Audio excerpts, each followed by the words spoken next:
mentioned last night you feel like every matchup against Montreal has had its own identity. When that's the case and every game has been different, how does it affect your preparation for tomorrow, if at all? Well, so it would be the same that if we loved 3 games, right, they're going to take a piece of the game that we didn't like and some things that we think we did well, and we go through them. So we find the area of our game we just in general terms how we control the rush defense, I guess, would be the idea. I think we're at a little over 7 minutes of both zone time, so that'd be something that we want to hang on to. You obviously are at this point you want to make sure everyone's bodies are in the right spot come playoff time. How difficult is it with a week like this where you have 2 back-to-backs? Yeah, I'm not going to worry about it a whole lot. Like I don't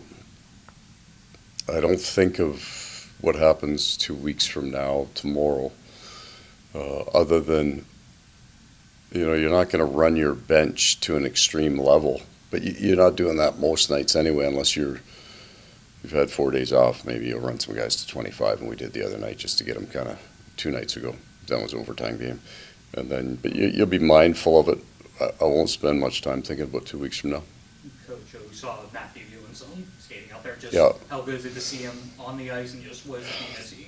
Yeah, I mean, he's still basically just out there touching pucks today. It wasn't that there's no conditioning component to it because he's not there yet. So he'll probably just get out in the ice and move some pucks around for a few more days, probably another week or so, and then hopefully we can get to a point that he can start driving. I mean, you can do off-ice things to try to mitigate some of the conditioning losses, but he is going to have to get into some significant skates here, and I think we're still a ways from that.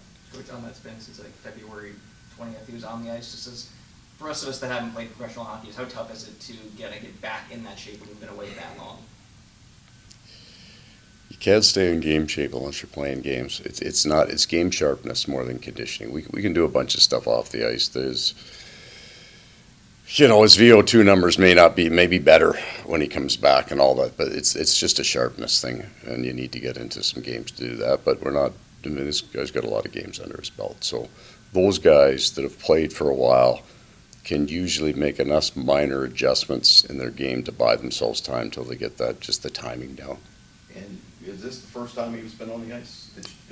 Yeah, so he's on the ice. I don't consider it an ice session day because he's not doing anything with coaches in terms of anything related to hockey. He's got to get out there and feel the puck. That's all he's doing. So, but he's close enough to travel, like close enough to start skating that we want him to start. At some point, there'll be a handoff to the coaches, and that's when we'll start being able to do some more things with him. So you'll be taking on this trip? We will, yeah. And would he maybe get some more touching the puck sessions? Yeah, he'll get out on the ice as it allows, but he's still in that staggered on and off. So the days they start pushing a little heavier on the ice, we're a week before we consider that. So, the medical team's running this right now. The coaches aren't really involved. With 3 weeks before the playoffs, I mean, is there a timeline? Is he still on? You guys had hoped he might be ready.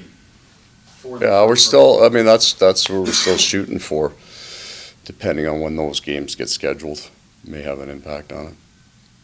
Coach, Dimitri Cole, I guess the goal is for him to skate this week. Is that still the plan for Cooley? Yeah, so we'll bring him on, and we can once we get Cooley on because he's upper body, we can get heavy on the conditioning right away. But I don't have him playing on this trip.